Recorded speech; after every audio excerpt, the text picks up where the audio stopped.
दसरा दिवाळी याला आनंदाचा शिधा दिलात। यंदा तर आता दिवाळी अगदी तोंडावर आलेली आहे, त्याला कुठेतरी कात्री लावण्यात आलेली आहे असं तुम्हाला वाटतं का? कारण विरोधक तर म्हणतात की थेट कात्री लावण्यात आलेली आहे अनेक योजनांना।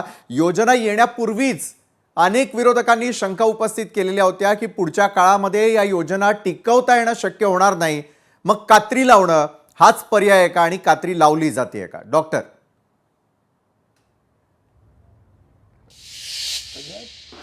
सगळ्यात पहिली गोष्ट म्हणजे विरोधक यांना आम्ही काम केलं तरी नावं ठेवायची, आम्हाला आम्ही काम केलं नाही तरी नावं ठेवायची। बरं, साधं उदाहरण आहे, लाडकी बहीण योजना ही जी आम्ही सुरू केलेली त्यावेळी ही योजना यशस्वी होऊ नये म्हणून हेच विरोधक कोर्टात गेले होते।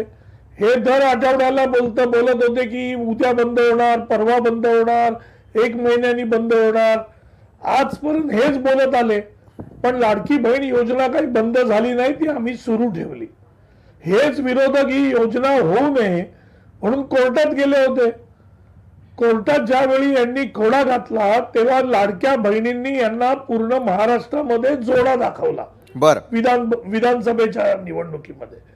त्याच्यामुळे विरोधकांचं काय आहे विशालजी, त्यांचं एकच पालुपद असतं की कुठूनही निगेटिव्ह बोलायचं, कुठूनही विरोधात बोलायचं।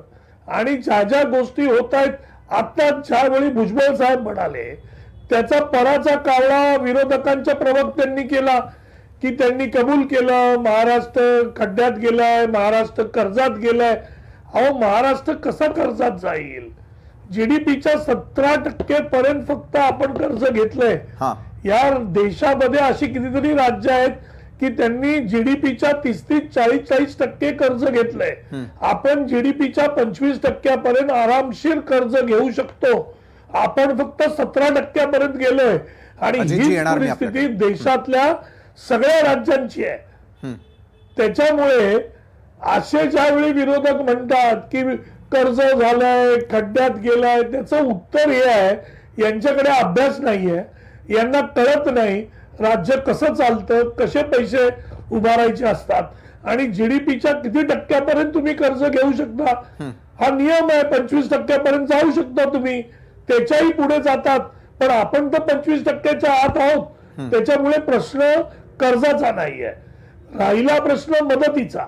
तर मदतीसाठी महायुती सरकार हे सदैव उभं राहिलेलं आहे। आणि त्यातल्या त्यात आमचे नेते आदरणीय एकनाथरावजी शिंदे साहेब, तुम्ही भारतात काय महाराष्ट्रात कुठेही आपत्ती असू द्या, मदत जी करायची आहे त्याच्यासाठी एकनाथ शिंदे साहेब सगळ्यात पुढे असतात आणि ते महाराष्ट्राचे आता उपमुख्यमंत्री आहेत।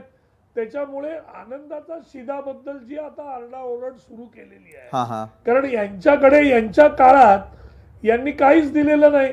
अहो, आम्ही एवढं दिलंय, त्याच्यातली एक गोष्ट जर पुढे मागे झाली तर त्यासाठी एवढी बडबड करायची आणि एवढा टाहो फोडायचा, याच्यासारखी दुर्दैवी गोष्ट कुठची नाही।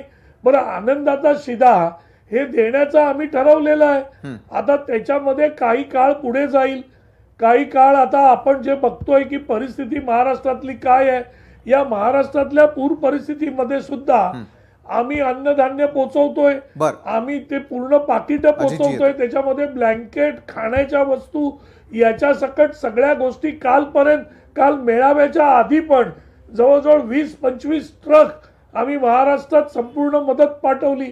ती या आनंदाच्या शिधापेक्षा कितीतरी आपलं म्हणणं आहे की एका बाजूला मदत वेळेवरती पोहोचतीये, मात्र आता जर अतिवृष्टीच्या तडाख्यामध्ये 60 लाख हेक्टर